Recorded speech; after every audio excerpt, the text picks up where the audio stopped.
कफ सिरपमुळे 17 मुलांचा बळी गेला आणि यावरून सामना वृत्तपत्रातून सरकारवर निशाणा साधण्यात आलाय। सुशासन या शब्दाचा डांगोरा पेटणाऱ्या राज्यकर्त्यांवर या विषप्रयोगाबद्दल सदोष मनुष्यवधाचा गुन्हा दाखल व्हायलाच हवा अशी मागणी सामनातून केली आहे।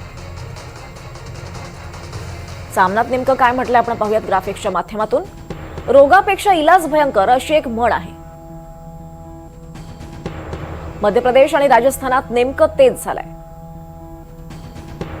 सरकारी रुग्णालयातून घेतलेल्या मोफत औषधामुळे सुमारे 17 लहान मुलं मृत्युमुखी पडली। स्वस्तात मिळणारी विषारी रसायनं कफ सिरपमध्ये मिसळण्यात आल्यानं हा घात झालाय। खोकल्याच्या औषधाच्या नावाखाली सरळ सरळ विषाच्या बाटल्या वाटल्या जात होत्या।